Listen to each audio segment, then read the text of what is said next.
안녕하세요. 뉴스반장입니다. 검찰 독립은 검찰의 독점권을 포기할 때 시작될 것입니다. 공익을 지키기 위해 수고하는 대다수 검사들의 명예와 긍지를 회복하기 위해서라도 검찰은 새로 태어나는 진통을 감수해야 합니다.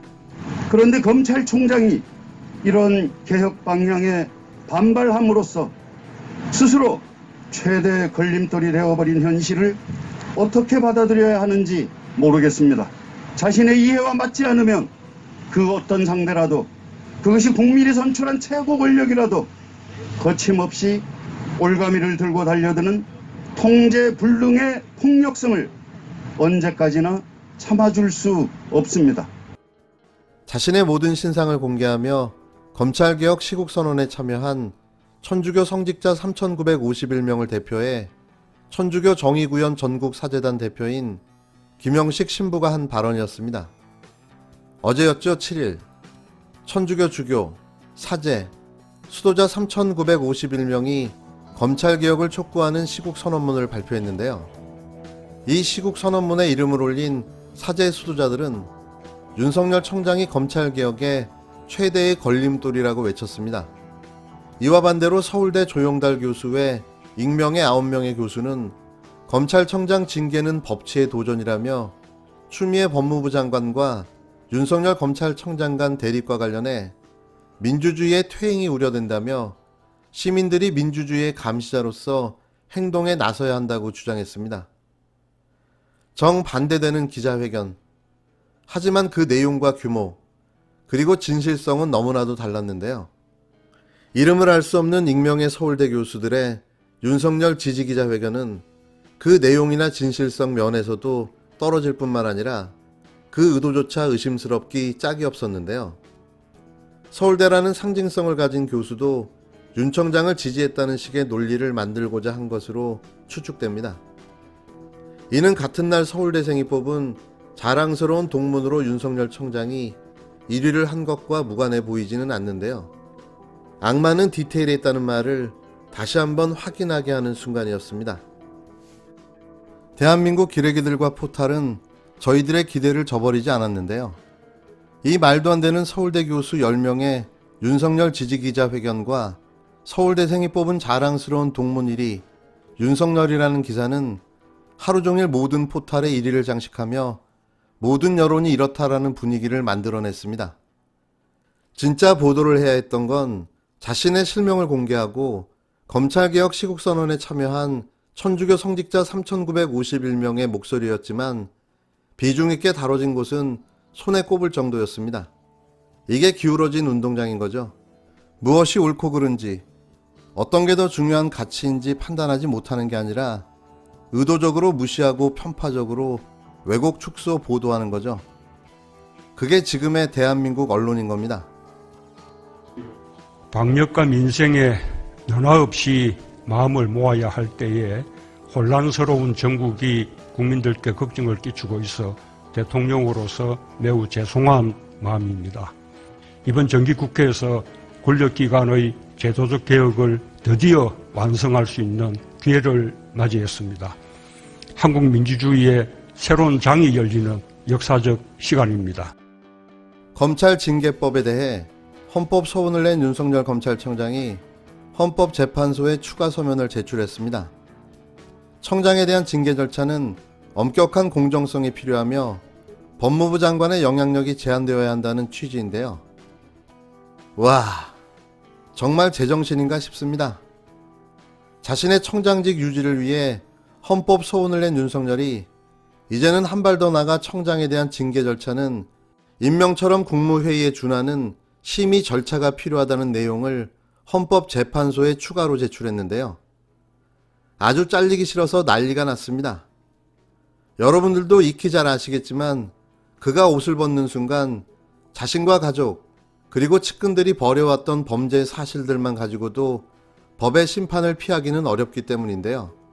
그래서 임기를 유지하며 범죄 증거와 정황들을 덮고 공소시효가 끝날 때까지 버텨야만 하는 거죠. 그가 청장직에 목을 매는 이유가 바로 그겁니다. 특히 장모 최은순과 부인 김건희를 위해서 말이죠. 윤 청장 변호인인 이완규 변호사는 7일 오후 2시쯤 헌재에 이 같은 내용이 담긴 헌법소원 가처분 관련 추가 서면을 제출했다고 밝혔습니다. 앞서 윤 청장 측은 지난 4일 검사징계법 5조 2항 2호와 3호에 대해 헌법소원을 청구했는데요. 해당 조항은 법무부 장관이 검사징계위원회 위원 중 과반 이상을 지명 위촉할 수 있도록 하는 내용을 담고 있습니다. 윤 청장은 헌재 판단이 나오기 전까지 위 법조항의 효력을 멈춰달라며 효력정지 가처분 신청도 함께 냈는데요. 아주 난리가 났습니다. 난리가. 윤 청장 측은 7일 제출한 서면에서 검찰청장 임명에 국무회의 심의가 필요하도록 한 헌법 조항에 비춰 징계로 해임하려면 국무회의 심의에 준하는 심의 절차가 필요하다며 국회 심의와 국회 인사청문회를 거쳐 임명한 검찰청장에 대한 징계 해임을 법무부 장관이 구성한 징계위원회에서 의결하는 것은 헌법 취지에 반한다고 주장했습니다.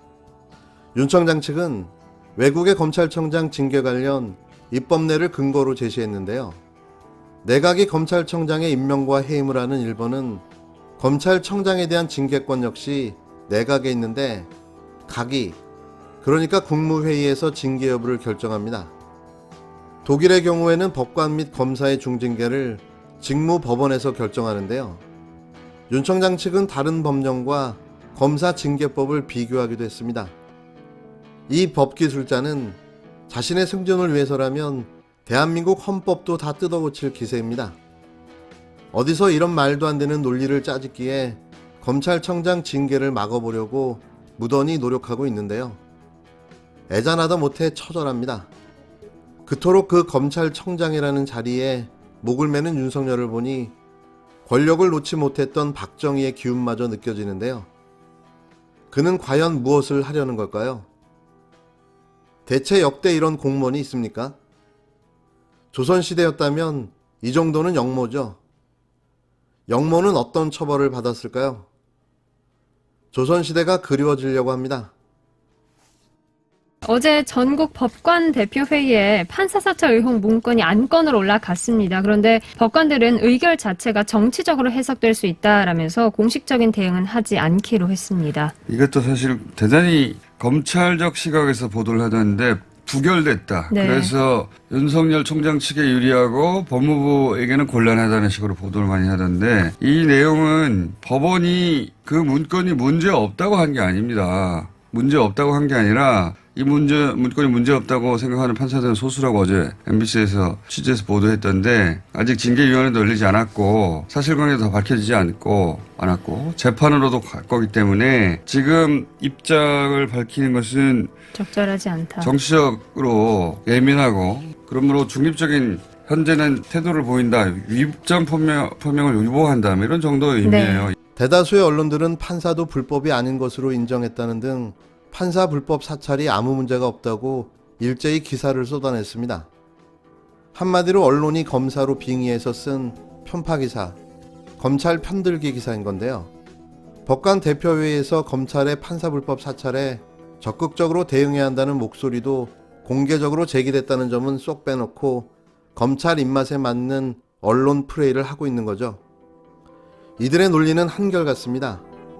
정권은 유한해도 검찰은 영원하다는 논리인 거죠. 지금 줄을 잘 서야 단독이든 특종이든 먹고 살 수 있을 테니 말입니다.